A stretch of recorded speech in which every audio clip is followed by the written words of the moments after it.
तो क्या वो वैराग्य है? किसी अंश में वैराग्य तो है, किंतु यथार्थ में वैराग्य नहीं है।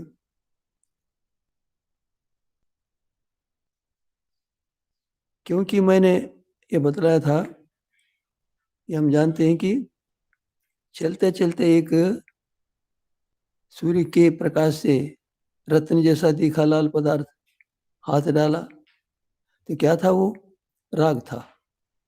हे उपाधि, किसी वस्तु के मिलने न मिलने से, मिलने न मिलने के प्रति रुचि का न होना, क्योंकि उसके देखने से उससे होने वाले दुखों का जान हो जाता है। दुखों का जान होने से उसको छोड़ना नहीं चाहता, पकड़ना नहीं चाहता। और व्यवहार में हमें भोजन, वस्त्र, पुस्तक आदि संबंध रखना पड़ता है, ये ले लेता है, किंतु ग्रहण करने की इच्छा नहीं होती। मान लीजिए चक्रवर्ती राज आप देना चाहे तो क्या होगा? ना तो वो लेना चाहेगा, ना तो छोड़ना चाहेगा। जो अपने पास पदार्थ है उनको ना तो छोड़ना चाहेगा, ना लेना चाहेगा। हे उपादेश, किसी भी वस्तु। एक दो उदाहरण और देता हूं। क्या वैराग्य है इसको कहते हैं? एक सूरदास नाम का कवि हुआ है, हिंदी कवियों में उसको श्रेष्ठतम कवि माना जाता है। तो एक बार वो युवावस्था में थे, जा रहे थे, तो संभवतः प्यास लगी होगी, कुआं पास में था, कुछ माता बहनें पानी भर रही थी, तो वहां पर पानी पी लिया। पानी देने वाली एक कन्या थी और सुंदर थी। तो सूरदास के मन में विकृति आ गई, पहचान नहीं पाए, और वहां पर संघर्ष हो रहा था। अर्थात ग्रहण करना चाहिए, छोड़ना चाहिए, संघर्ष चल रहा था। तो चले गए, कन्या के पीछे चले गए, तो कन्या अंदर जाकर फिर पानी का पात्र रखा गई, देखा कन्या है। तो उस कन्या से कहा कि दो लोहे की शलाका ले आना। उन्होंने समझा शलाका इच्छा होगी इसीलिए आ रहे। शलाका उनको दे दिया, तो उसने दोनों कानों पर आंखों पर रखकर फोड़ ली। वो लड़की बहुत दुखी हो गई। क्या है? उन्हें ये नहीं समझा कि वैराग्य कहते किसको है। आंखों के फोड़ने से राग की स्थिति समाप्त नहीं, राग समाप्त नहीं होगा। आंख को खोलकर भी राग को दूर कर सकते हैं। तो ये सूक्ष्म विषय होता है। राग किसको कहते हैं, एक प्रकार से द्वेष किसको कहते हैं, दोनों में बहुत अंतर है। तो एक और उदाहरण देता हूं मैं आपको।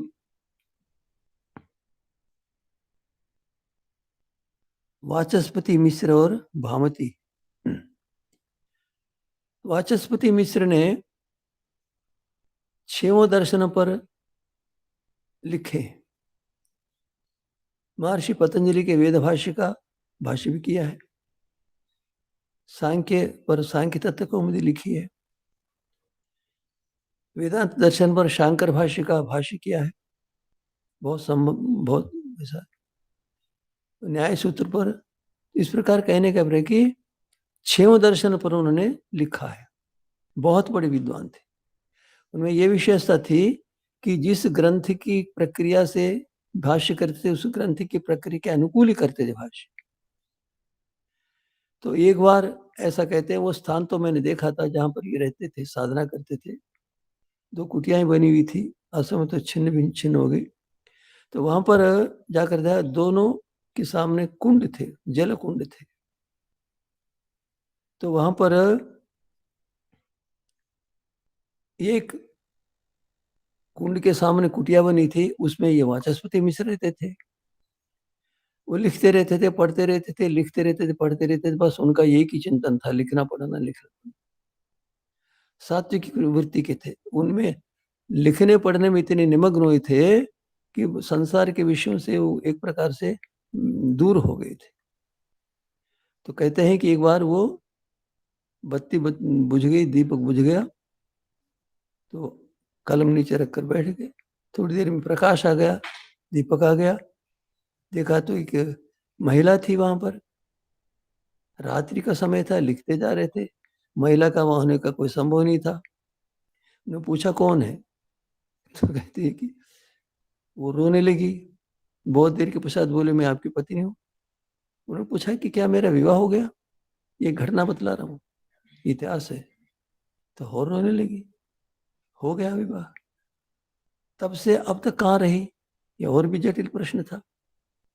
अर्थात इसे प्रतीत होता है कि वाचस्पति मिश्र के मन में क्या भाव थे, कैसे विचार थे। उस सुंदर स्त्री को देखकर एकांत में रात्रि का समय था, आसक्त नहीं हुए।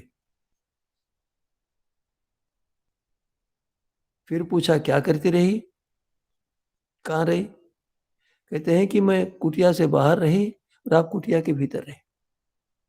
क्या करते रही, कहते हैं गांव से बच्चे आते थे, मैं थोड़ा पढ़ाती थी, वो वही जो भी आटा आदि दे देते, उससे आपका पेट भरता था, मेरा पेट भरता था, और बचे हुए पैसों से आपकी पुस्तकें आती थी।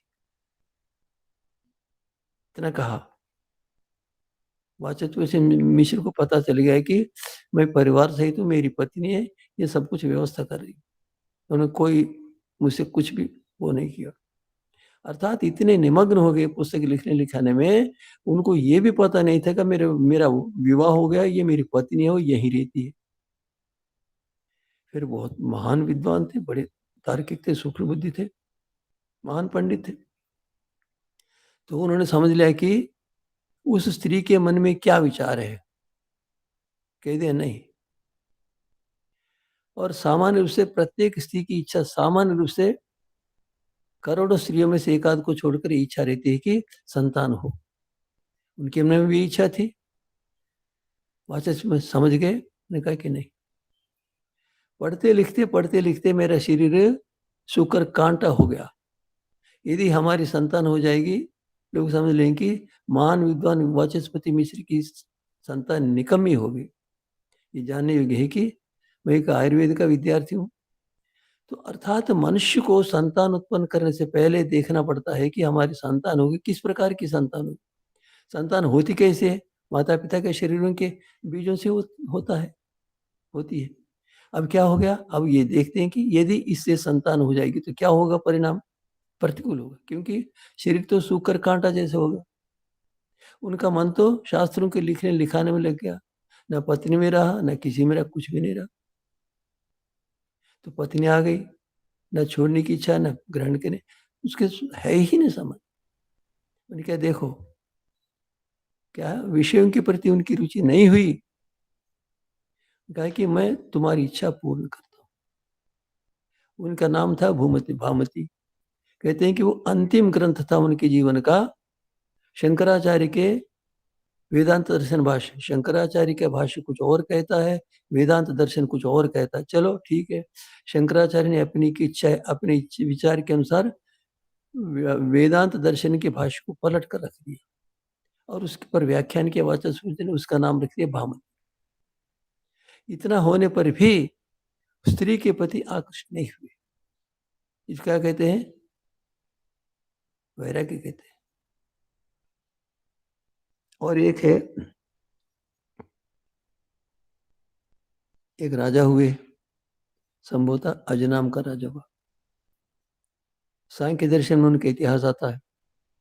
वो गए थे शिकार करने के लिए, बाण मारा तो हिरणी की लग गया बाण, तो उसके वो मर गया, वो मर गई, उसके पेट में से बच्चा निकला।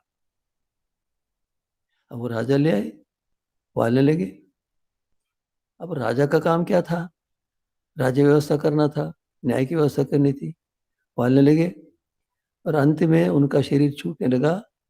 तो कहते हैं कि हिरन हिरन हिरन हिरन इनके नाम से शरीर छूटा। अर्थात किस प्रकार राग आदि होता है, इसको जानना बहुत कठिन है। इसको जब तक नहीं जानता मनुष्य, वैराग्य को नहीं प्राप्त। अर्थात समस्त संसार के पदार्थों में जो भी पदार्थ दिखे उनको ग्रहण करना नहीं चाहेगा, जो उसके पास है उनको छोड़ना नहीं चाहेगा। ना ग्रहण करने की इच्छा होती, ना छोड़ने की इच्छा होती। ग्रहण करने की भावना छोड़ने की भावना से रहित हो जाता। ग्रहण करने की इच्छा इसीलिए नहीं करता कि उसमें परिणाम आदि दुख होते हैं। छोड़ने की इच्छा नहीं, छोड़ने का प्रसंग ही नहीं उठता, जब ग्रहण ही नहीं करता छोड़ने का। अर्थात जो उत्तम पदार्थ होते हैं उसको छोड़ना नहीं चाहता, पास में रखने की इच्छा नहीं होती। इस प्रकार की स्थिति को कहते हैं वैराग्य। अब हम देखें हमारे व्यवहार में क्या इस प्रकार की स्थिति है। हम पुस्तक पढ़ते हैं, भोजन करते हैं, राज्य करते हैं, ग्रंथ लिखते हैं, भजन गाते हैं, यज्ञ करते हैं, क्या उनमें हमारी क्या है, अर्थात उसके प्रति कोई आसक्ति का नहीं रहना, केवल इससे होने वाले लाभ को जानना, उससे संबंध न होना, कार्य करते जाना। केवल शरीर है तो कर रहा है, किसी के प्रति राग नहीं, किसी के प्रति द्वेष नहीं। इसको कहते हैं हेयोपादेश। यह है वैराग्य। उसके क्या होता है, कहते हैं कि वैराग्य होने पर तत्परम पुरुष ख्याति गुण वैतृष्णा। तृष्णा दो प्रकार की बतलाई है। एक तो सांसारिक समस्त पदार्थों के प्रति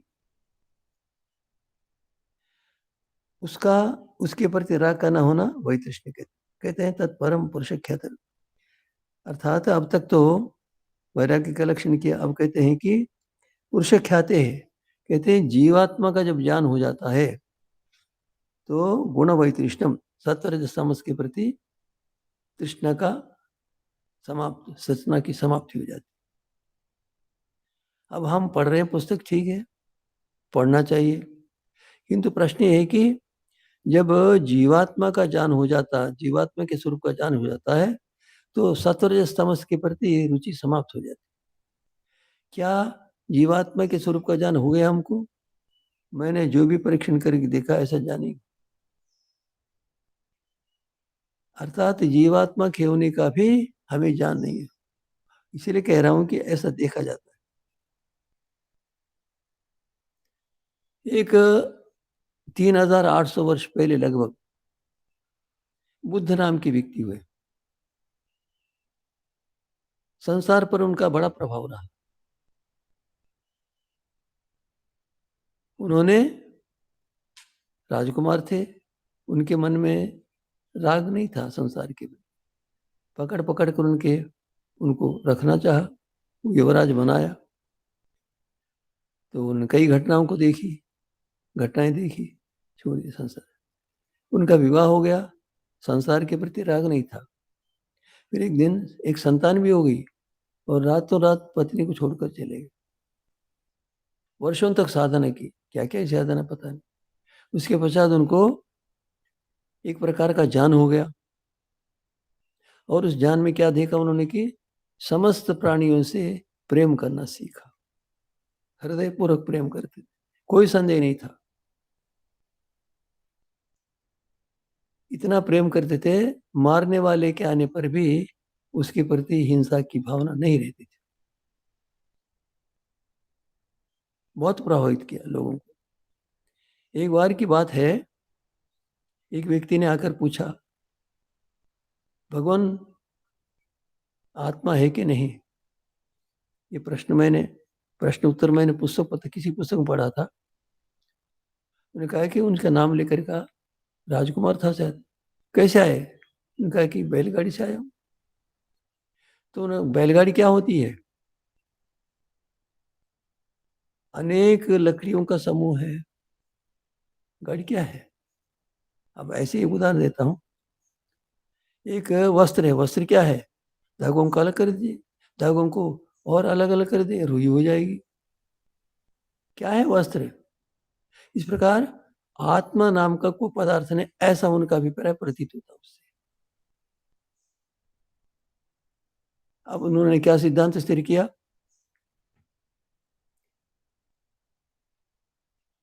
हमको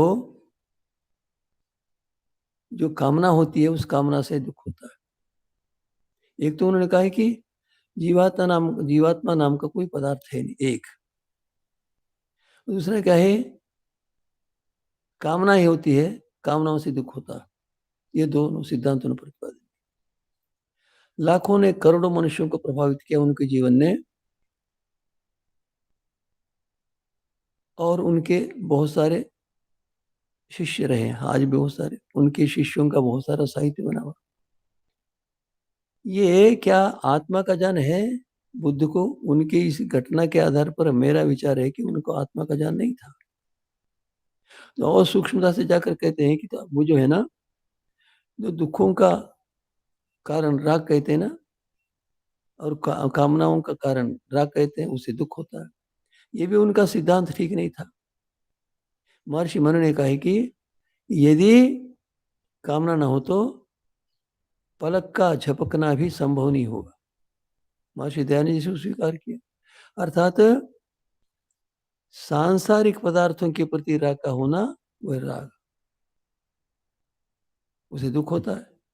और परमात्मा को प्राप्त करने, अज्ञान को दूर करने, ज्ञान को प्राप्त करने की जो कामना रहती है, उसको कामना कैसे कहेंगे? उसके बिना तो ज्ञान भी नहीं होगा। इसीलिए उनके जो ये जो सिद्धांत है ना, जहां तक मैंने विचार किया, वेदांत शास्त्रों के अनुकूल होने से ठीक नहीं। उनका ज्ञान भी नहीं था। जब उन्होंने आत्मा को नहीं माना, अब दुख होते हैं तो दुख से छूटना कौन चाहेगा? किसको छुड़ाना चाहेगा मनुष्य? ये कोई ज्ञान की सीमा नहीं है, जीवात्मा के ज्ञान होने का लक्षण नहीं। तो जीवात्मा का ज्ञान करने के लिए प्रयास करना पड़ता है। हम जो योगाभ्यास करने के लिए प्रयत्न करते हैं, अब ये पहले निश्चय करें कि जीवात्मा है कि नहीं है, तो कैसा है, लक्षण क्या है। प्रसंग से बाहर है, फिर भी बतला देता हूँ। मनुष्य समझ लेता है कि मैं जीवात्मा को जानता हूं, ना, नहीं जानता, मानता भी नहीं है। तो मैंने बतलाया था, ज्ञान 4 स्तरों पर होता है। ये तो श्रवण जनित ज्ञान है, श्रुत है बस, न मनन, न निध्यासन, न साक्षात। जीवात्मा नाम के पदार्थ को हमने कोई साक्षात्कार किया नहीं। अब जीवात्मा का साक्षात्कार नहीं हुआ तो प्रकृति संबंध दूर कैसे होगा? नहीं हो सकता।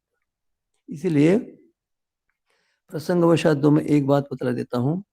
महर्षि कणाद ने, अन्य ऋषियों ने आत्मा के स्वरूप को सिद्ध करने के लिए बहुत सारे हेतु दिए। क्या कहते हैं?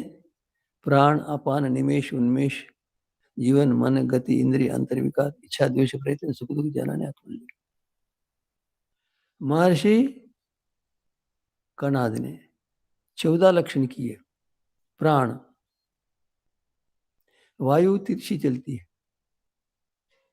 चलता है, वायु सीधा नहीं चलता। जैसे बाण चलता वैसे वायु नहीं चलता, कभी इधर कभी उधर चलता। तो हमारी नासिका में से वायु निकल रहा है, कैसा नहीं, सीधा निकल रहा है। जो टेढ़ा मेढ़ा चलने वाला वायु है, वो सीधा क्यों हो रहा है? कहते हैं कि उसमें जीवात्मा नाम का पदार्थ है, वो प्रयत्न पूर्वक वायु को सीधा करता है, नासिका खींचो के तरफ। अपान, प्राण अपान, प्राण कहते हैं खींचने को, ना, इसको अपान कहते हैं। प्राण कहते हैं बाहर छोड़ने, छोड़ता है, छोड़ते समय बाहर सीधा जाता है, लेते समय सीधा जाता अंदर। तो ये टेढ़ा जो प्राण है, सीधा कैसे हो गया? जिसके कारण से होता वो है आत्मा। निमेश, उन्मेष, पलक का झपकना, झपकना कैसे होता है? जड़ पदार्थ अपने आप चलता नहीं। निमेश, उन्मेष, आंख को बंद करना, खोलना, जिसके कारण से होता है वो जीवात्मा। जीवन, जीवित रहता है, जीवित रहने से शरीर में विकास होता है। मन, मनन चिंतन करना, जड़ पदार्थ मनन चिंतन नहीं करता। गति, गमन करना, इंद्रियांतर विकार, इंद्रियों को चलाना, देखना, सुनना, अंतर्विकार, फिर राग द्वेष आदि होते हैं। अथवा नींबू को देखने से मुख में पानी आना, इच्छा, द्वेष, किसी पदार्थ को चाहना, द्वेष, किसी पदार्थ से दूर रहने की इच्छा का होना, सुख दुख, सुख को दुख का, सुख दुख आत्मा का लक्षण नहीं है। बहुत दिनों तक इस पर चर्चा चलती रही है। न्यायशास्त्र में इस सूत्र का एक अंश भी है, इच्छा, द्वेष, प्रयत्न, सुख दुख, जाना आत्मा। इच्छा द्वेष प्रयत्न, इच्छा द्वेष प्रयत्न, और ठीक है, सुख दुख, सुख दुख। अर्थात कई लोगों ने कहा कि सुख दुख जीवात्मा का लक्षण है, अर्थात जीवात्मा का गुण है। स्वामी सत्यपति ने कहा है कि हम विचार करते हैं, जीवात्मा गुण नहीं थे। सुख दुख क्या है?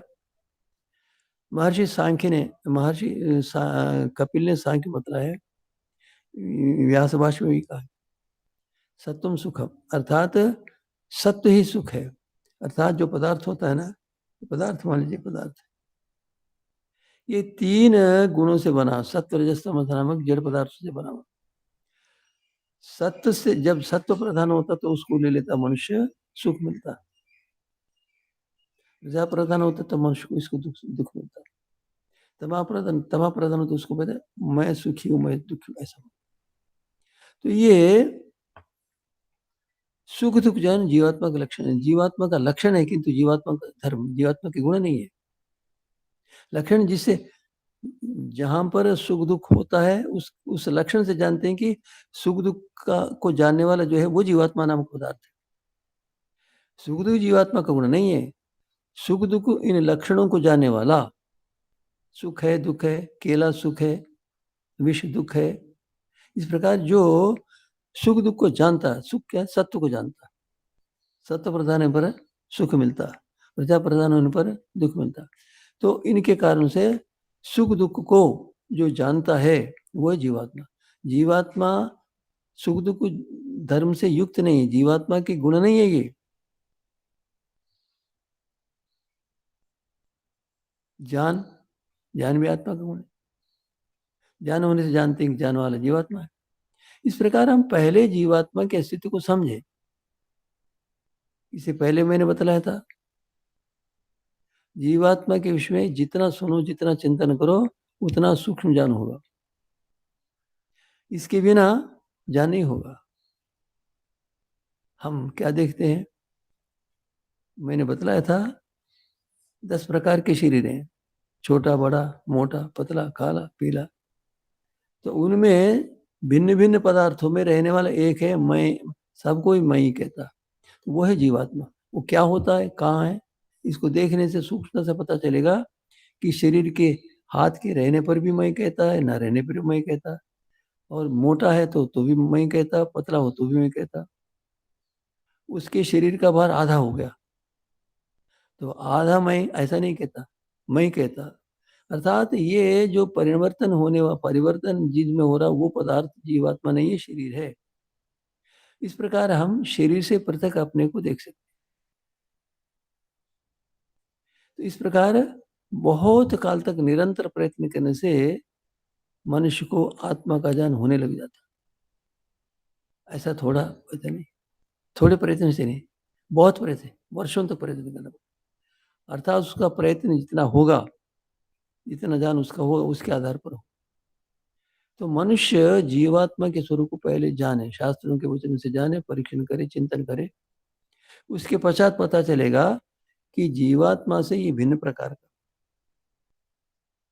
जीवात्मा का ज्ञान हो जाए तब तो होगा वैराग्य, जीवात्मा का तो वैराग्य हो ही नहीं सकता। वैराग्य के बिना परमात्मा का ज्ञान ही होगा। सांसारिक पदार्थों से तो विरक्ति हो जाती है, किंतु परमात्मा का ज्ञान नहीं हुआ। इस प्रकार हम जीवात्मा के स्वरूप का चिंतन करके देखते हैं तो तत्परम पुरुष ख्यातिर गुण, तब क्या होता है, जीवात्मा के ज्ञान होने से गुण वैतृष्ण्यम, गुणों के प्रति रुचि समाप्त हो जाती। गुणों के प्रति रुचि रहती है। जैसे मान लीजिए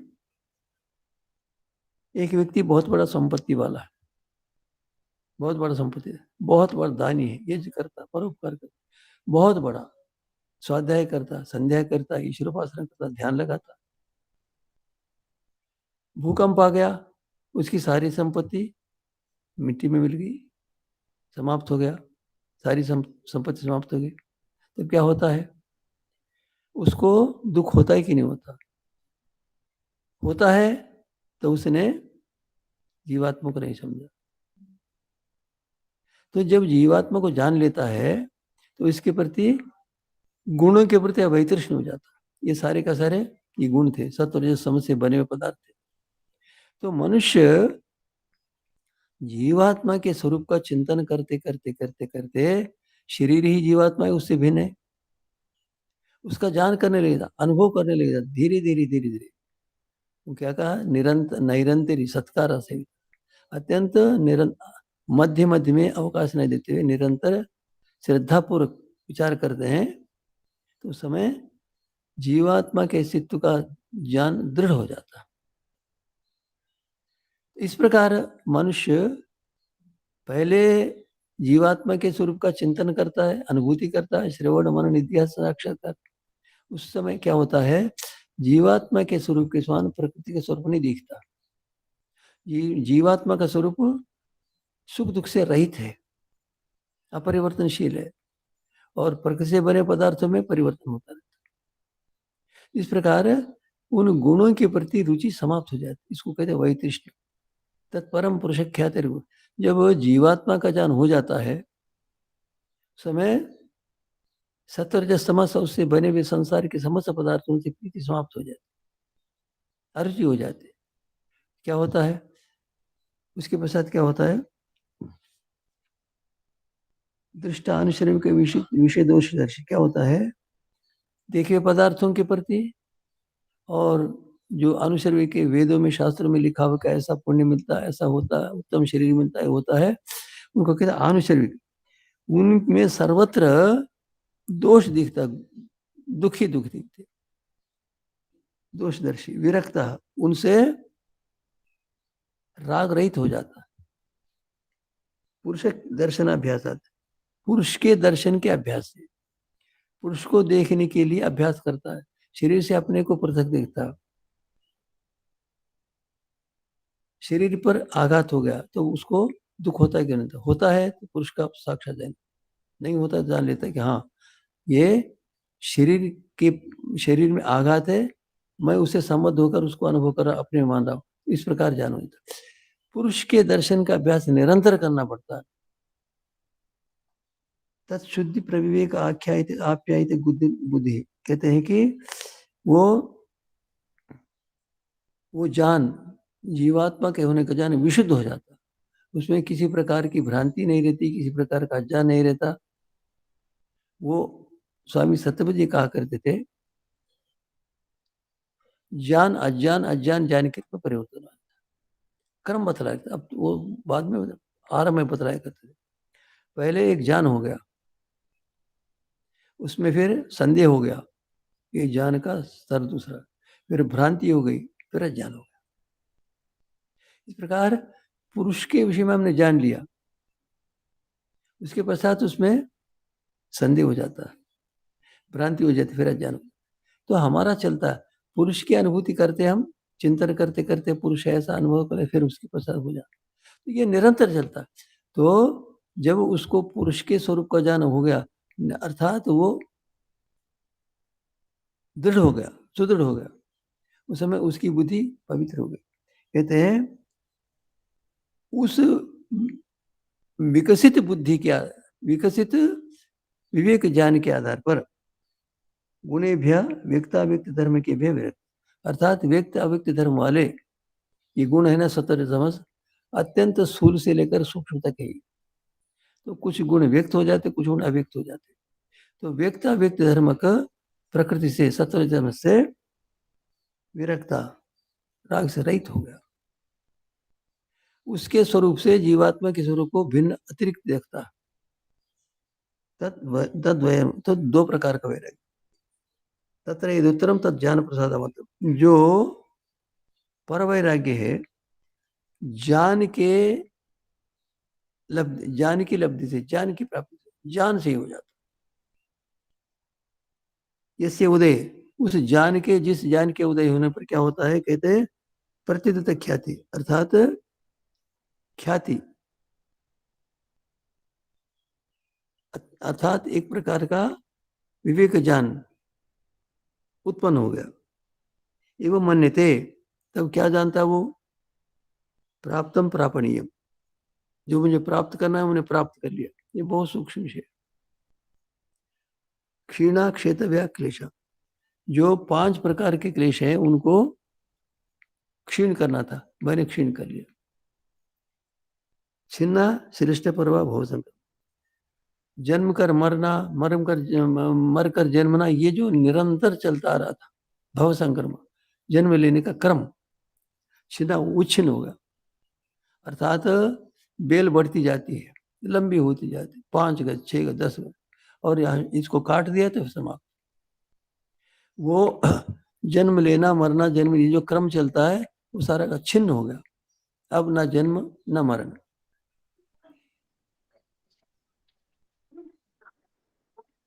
छिन्न श्लिष्ट पर्व, अर्थात ये मूल्य हुए थे, जन्मना मरना जन्मना मरना, ऐसा कहते हैं। यसे अविच्छेदात, जिसके बने रहने से, जिसके छिन्न भिन्न न होने से क्या होता है, जनित्वा मृत्य मृत्वा जाए, जन्म जन्म लेकर मरता, मरकर जन्म लेता, जाने से पर। कहते हैं कि जिसके छिन्न होने से ज्ञान होता है उसको कहते हैं वैराग्य। कहते हैं ज्ञान से पराकाष्ठा वैराग्य, ज्ञान की पर अर्थात अंतिम सीमा जिसमें संदेह भ्रांति दोनों नहीं रहते, निर्द्वंद ज्ञान, अखंडित ज्ञान, उसको कहते हैं वैराग्यम। एतस्यैव नान्तरिकम, इसके पास, इसके निकट ही होता है कैवल्य, अर्थात वो जीवात्मा अपने आप को पृथक देखता सारे संसार के पदार्थों से। तो एक बात महर्षि व्यास ने लिखा है, विशेष सुखम च अविद्येत्युक्तम, हमको जो भोजन करते हैं रुचिकर भोजन है तो सुख मिलता है, उसमें रुचि कम है दुख मिलता है। तो जो है विषय में जो सुख मिल रहा है, चाहे रुचिकर भोजन हो, चाहे सुंदर वस्त्र हो, सुंदर आभूषण हो, या सुंदर शब्द हो, प्रशंसा हो, जो भी है, विषयों से जो सुख मिलता है उसका नाम अविद्या। सीधी सी बात है, गंभीर लक्षण है, संक्षिप्त लक्षण। अर्थात ये हम भोजन कर रहे हैं, वस्त्र पहन रहे हैं, सम्मानित हो रहे हैं और सुगंध मिल रहा है, कितने प्रकार के सुख मिलते इंद्रियों से, उनसे सुख की अनुभूति होती तो वो अविद्या,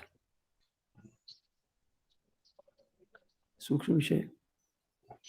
जब शरीर स्वस्थ है तो आनंद मिलता, शरीर में पीड़ा होती दुख होता है, यहाँ पर भी होता है। अर्थात सुख दुख दोनों होते हैं। वहां पर जहाँ सुख की अनुभूति थी वहां तो दुख होता ही है, तो सुख की अनुभूति करना विद्या, अज्ञान है। विशेष सुखम च, पांचों इंद्रियों से जो सुख मिलता है वह अविद्या है। तो इसको दूर करना साधना करने से होता है, अर्थात निरंतर करते रहना।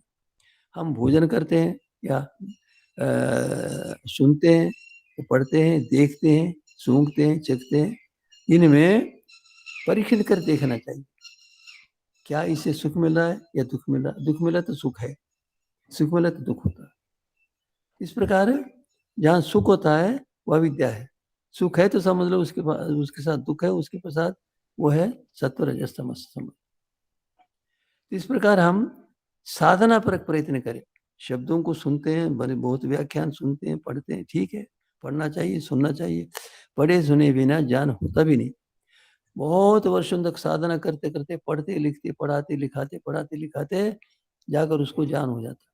तो उस ज्ञान के लिए सब साधन है, किंतु जो शब्द से ज्ञान हुआ वो अंतिम ज्ञान नहीं।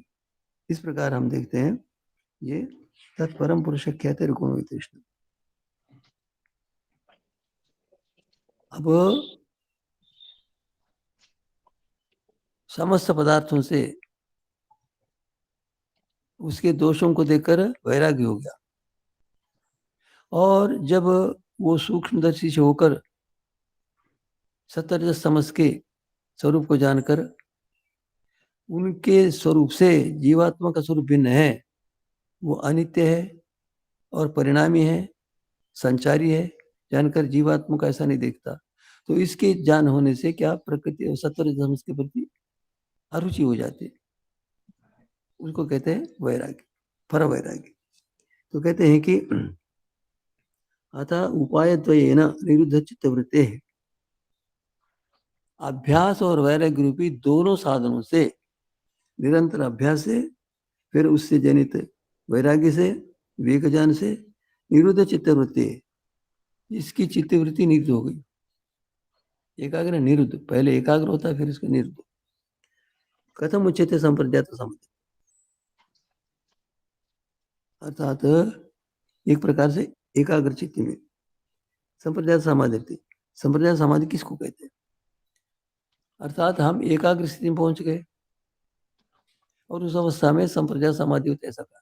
उसका स्वरूप क्या होता है संप्रज्ञात समाधि का? तो इस विषय में कहते हैं कि वितर्क विचार आनंद अस्मिता रूपानुगमा संप्रज्ञात। ये संप्रज्ञात समाधि में 4 अवस्थाएं होती है, 4 स्थितियां हो जाती है, 4 प्रकार के स्वर होते हैं। वितर्क विचार आनंद अस्मिता, इनके अनुगम करने से संप्रज्ञात होता है। ये है, देखिए, इसको जानने से पहले हम एक क्रम को देखते हैं। पहले सत्वर समस्त नाम के जड़ पदार्थ होते हैं, वो पृथक पृथक होते हैं और उनको गुण कहते हैं। परमात्मा जीवों के कर्मों के फल देने के लिए उनको जगत के रूप में परिणत करता है। तो पहले सत्वर समस्त पृथक पृथक थे, अब परमात्मा उसमें गति उत्पन्न करता है तो मिल जाते हैं, और मिलने के पश्चात एक स्थूल पदार्थ को उत्पन्न करते हैं। उन सत्वर समस्त में अन्य सत्वर समस्त पदार्थ मिलाने से वो स्थूल बन जाता है, उसको कहते हैं महत्त्व। उसमें सत्व का अंश अत्यधिक होता है, बहुत कम होता है रज, उससे कम होता है तमस, उसको कहते हैं महत्त्व, बुद्धि भी कह देते हैं। जीवात्मा जब उससे संबद्ध हो जाता है तो निर्णय करता है, कर्तव्य अकर्तव्य, जड़ चेतन, जान अज्ञान, सुख दुख, इनका। उसके पश्चात परमात्मा उसमें अन्य सत्व समस्त नामक पदार्थों का सम्मिश्रण करता है। क्रमशः सत्व सत्व गुण अल्प मात्रा में, उसकी अपेक्षा रजोगुण अधिक मात्रा में, उसकी अपेक्षा तमोगुण अधिक मात्रा में। इनको मिलाते जाने से क्या होता है? सत्वर समझ के मिलने से जो स्थिति थी, जो स्थूलता थी, उसकी अपेक्षा महत्त्व की स्थूलता अधिक हो जाती है। और महत्त्व में अन्य सत्वर समस्त नामक अणुओं को मिलाने से क्या होता है?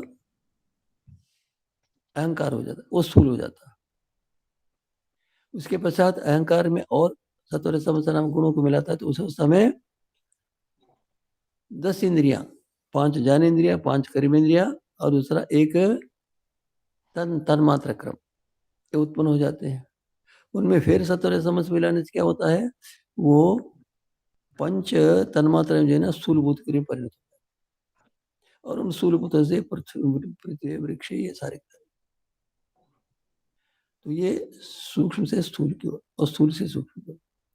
इस प्रकार वो इन पदार्थों के स्वरूप को जानकर एक एक का साक्षात्कार करता है। ये शब्द ज्ञान से तत्व ज्ञान नहीं होता। शब्द ज्ञान तो आधार है, शब्दों से ज्ञान होने लगता है, शब्दों से जो ज्ञान हो वही अंतिम ज्ञान नहीं है। तो पहले इन पदार्थों का साक्षात्कार करता है वो, स्थूल पदार्थों का कैसे साक्षात? समाधि। इस प्रकार वो निरंतर प्रयत्न करते करते करते स्थूल भूतों का साक्षात्कार करते समाधिस्थ होकर, तो उसको कहते हैं वितर्क। हम थोड़ा सा इस पर विचार करते हैं। आप जो है ना, जैसे किसी कल कुछ शंका समान हो रहा था, वो एक ऐसा हो गया कि शब्द और अर्थ का हो गया।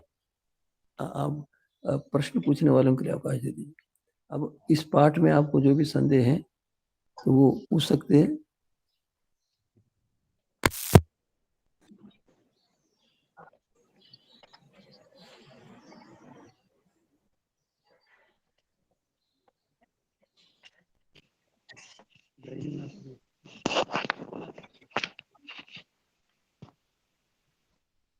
हाँ, कोई पूछना चाहे पूछ ले। कल तो एक प्रश्न आ रहा था, जब ज्ञान हो गया तो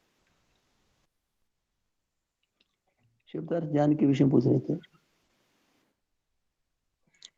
ఓం నమస్తే స్వామీజీ. శుభం శుభం శుభం. నిన్నటి ప్రశ్న విచార దానికి ఇంకా కొంచెం విస్తారంగా చెప్తున్నాను సమాధానము.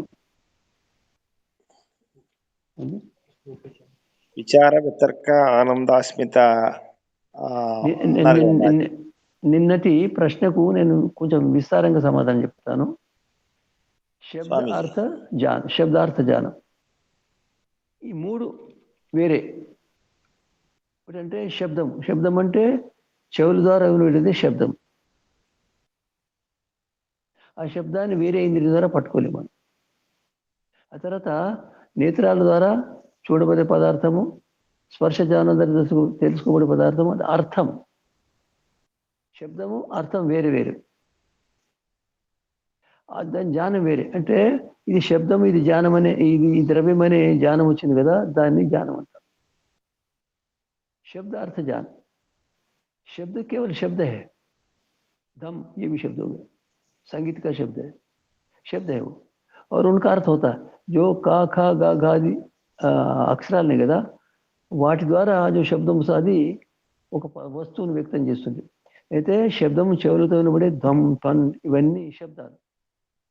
అయితే ఈ శబ్దాల ద్వారా పదార్థ జ్ఞానం కాదు, దేవదత్తుడు ఇజతుడు ఇట్లంటే ఒక పదార్థం మన దృష్టి, దాన్ని ద్రవ్యం అంటారు, అర్థం అంటారు. శబ్దము అర్థం. అయితే ఆ రెండింటి తెలుసుకోవడము జ్ఞానం, ప్రత్యయం అంటారు, దాన్ని జ్ఞానం అంటారు. ఏమైతే దాంట్లో అంటే నేను చెప్పినాను, గౌ అంటే గవే, అశ్వం కాదు, అశ్వం అంటే అశ్వమే. గౌ అంటే గౌ అనే శబ్దం దేనికి ఉపయోగపడుతుంది, అది గౌ అనే పదార్థం, గౌ అనే శబ్దం.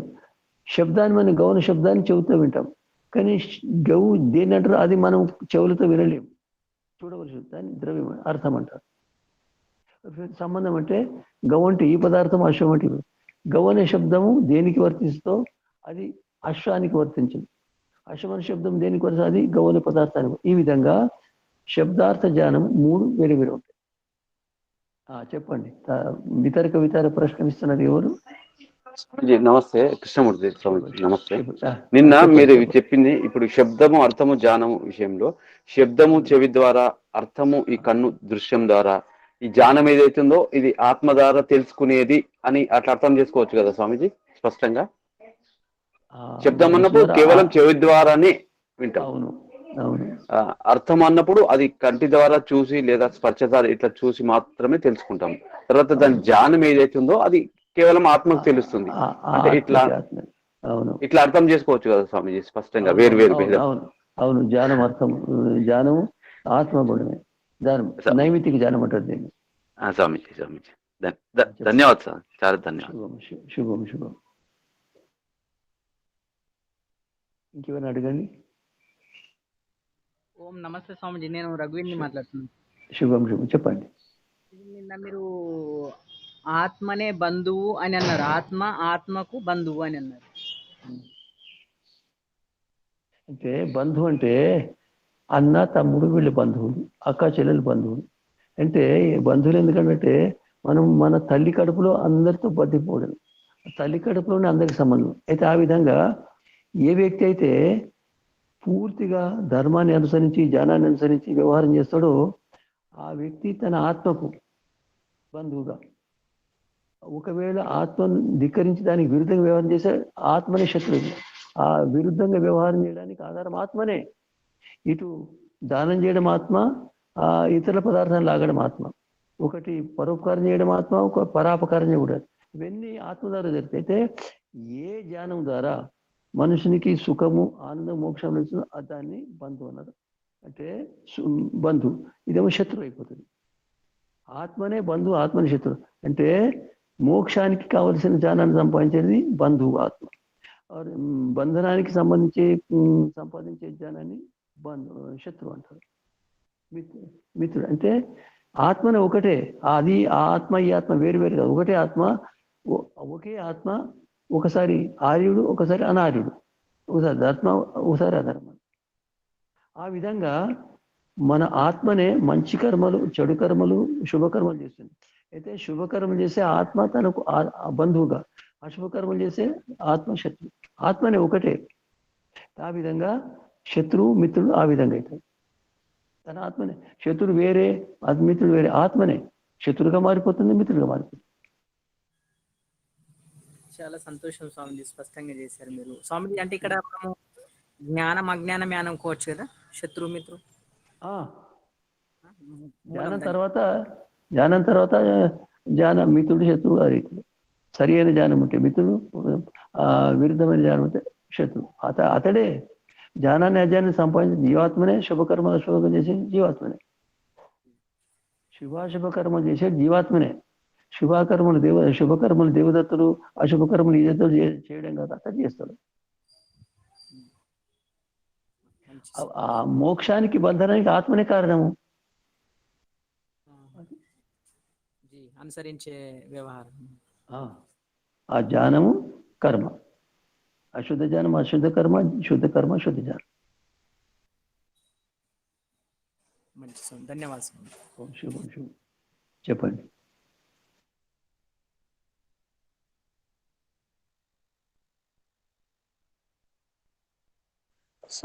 ఓం నమస్తే స్వామీజీ. అదే విచార వ్యతిరేక ఆనందాస్మిత గురించి కొద్దిగా వివరణ కావాలి స్వామీజీ గారు. దాని గురించి అది ప్రారంభం చేసిన సూత్రం, దాని వ్యాఖ్యానం తర్వాత వస్తుంది స్వామీజీ. స్థూలంగా అంటే స్థూల పదార్థాలను సాక్షాత్కారం చేసుకోవడము, ఆ తర్వాత తన్మాత్రల సాక్షాత్కారం చేసుకోవడము, తర్వాత ఈ మనసును సాక్షాత్కారం చేసుకోవడము, ఆ విధంగా జరుగుతుంది. రేపు వస్తుంది అది క్రమంగా. స్వామీజీ ఇప్పుడు దేహాస్మి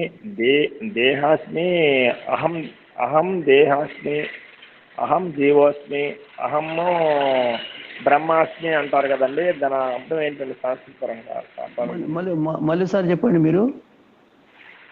అహం దేహాస్మి, అహం బ్రహ్మాస్మి, అహం జీవోస్మి.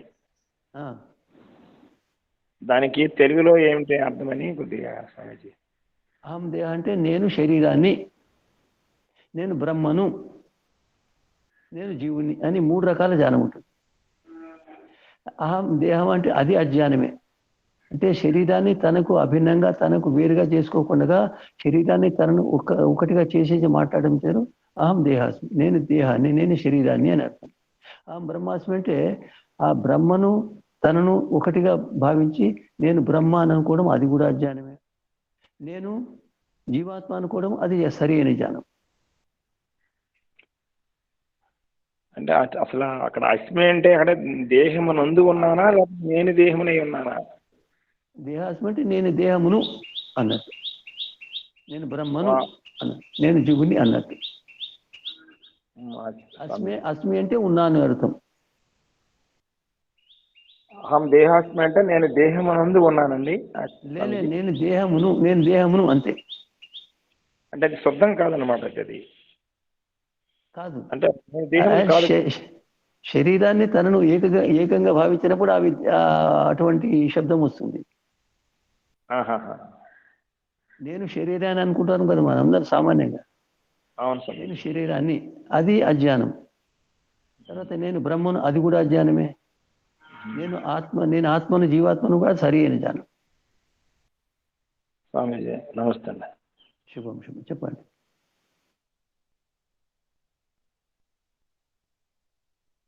స్వామీజీ నమస్తే. స్వామీజీ చెప్పండి అమ్మా. నమస్తే. నిన్నటి దాంట్లో దివ్య విషయ సంప్రయోగేపి చిత్తస్య విషయ దోష దర్శన దాని అంటే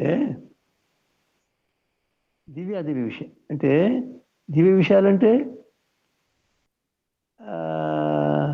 ఒక విధంగా మనకు వేదాలు చెప్పబడిన విషయాలను, నీకు నాకు పుణ్యం దొరుకుతుంది, నాకు మోక్షం దొరుకుతుంది, నాకు శుభం కలుగుతుంది, ఇవన్నీ వేదములు చెప్పబడిన విషయాల గురించి రాగం.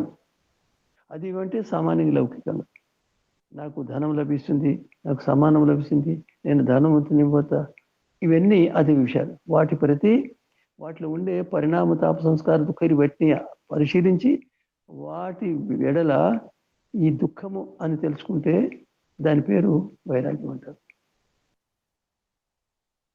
దానివల్ల ఏమవుతుందంటే వాటిని అనుభవించాలి, వాటిని సంపాదించాలి అనే జ్ఞానం సమాప్తమవుతుంది.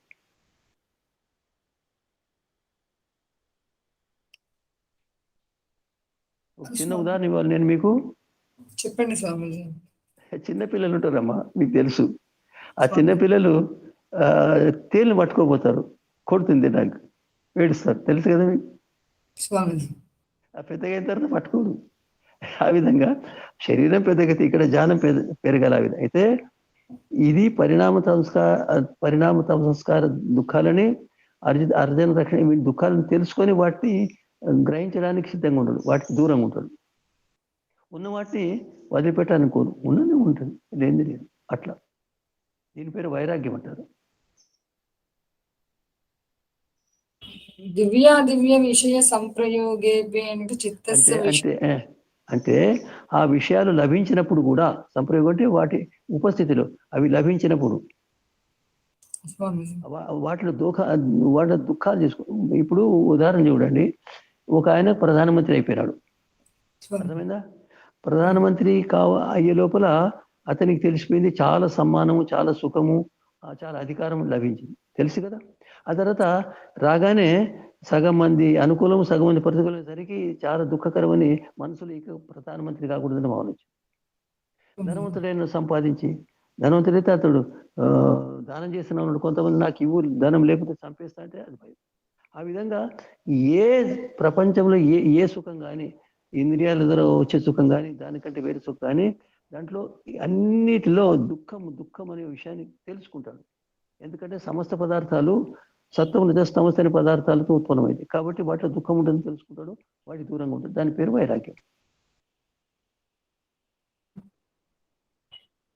ఇప్పుడు విడిగా దివ్యమైన విషయాలు, అదివ్యమైన విషయాలని విడివిడిగా ఎలా?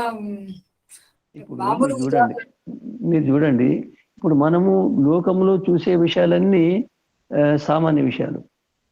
ఆ తర్వాత వేదంలో చెప్పడం ధర్మశాస్త్రాలు ఈ విధంగా ధర్మాన్ని చేస్తే పుణ్యం లభిస్తుంది, మోక్షం లభిస్తుంది, ఈ విధంగా అంటారు కదా, అదివ్య విషయాలు. దివ్య విషయాలు, అదివ్య విషయాలు సామాన్య లౌకికం. రెండు రకాల సుఖాలు. ఎటువంటి సుఖాలైనా సరే వాటిలో అన్నిటిలో దుఃఖాన్ని చూస్తాడు, క్లేశాలను చూస్తాడు, దూరం ఉంటాడు. దాని పేరు వైరాగ్యం. వాటి లభించినప్పుడు ఊరికి కేవలం ఆలోచించగలరు. అవి లభించక ముందు సరే, లభించినప్పుడు సరిగ్గా దాంతో సుఖాన్ని అనుభవించాలి, లేదు దాంట్లో దుఃఖం అనిపిస్తుంది, అప్పుడు దాన్ని వదిలిపెడతాడు, సంబంధం వదిలిపెడతాడు, విచ్ఛిన్నం చేస్తాడు.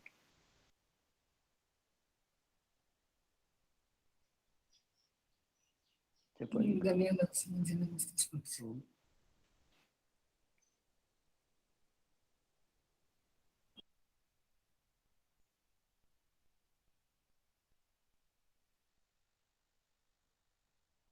అడగాలనుకుంటే అడగండి.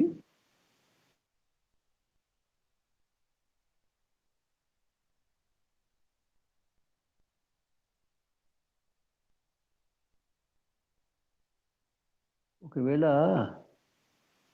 ఎవరికి ప్రశ్నించే చెప్పండి అమ్మా.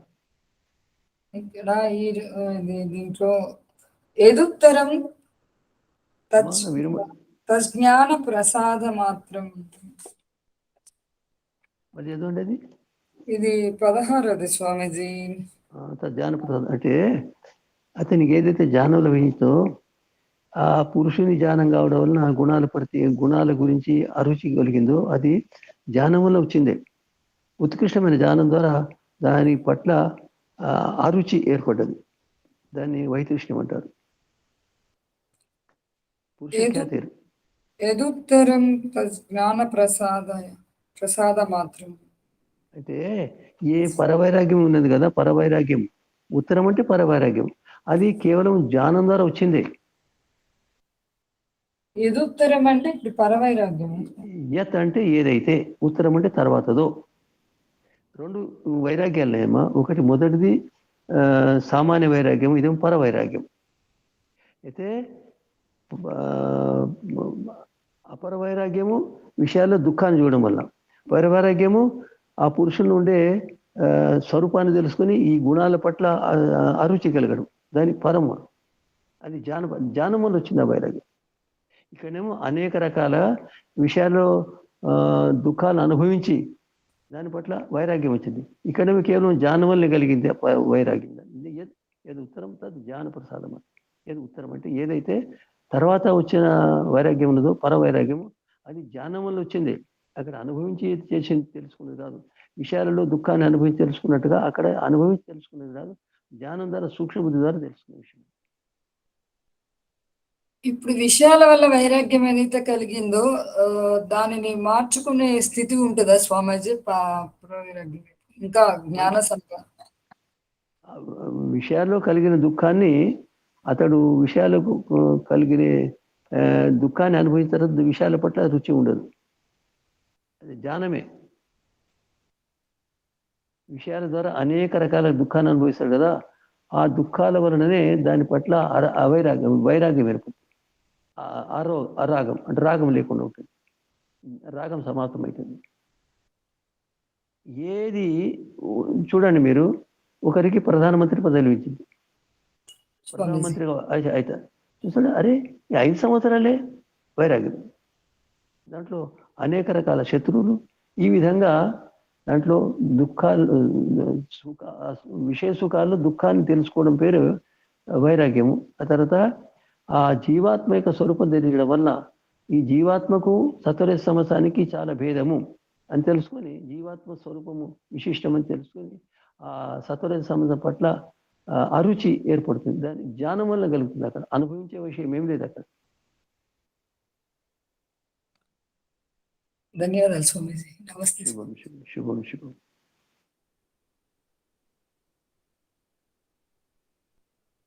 ఇంకేమైనా ఉంటే అడగండి.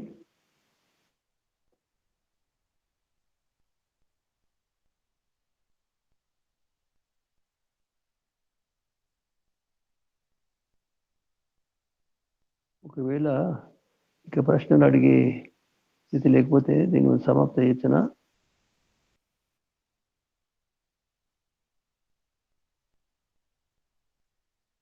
సమాప్తం చేద్దాము.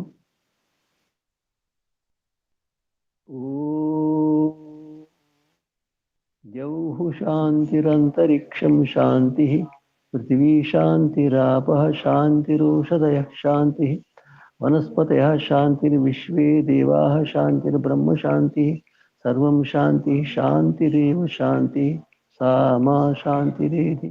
ఓం.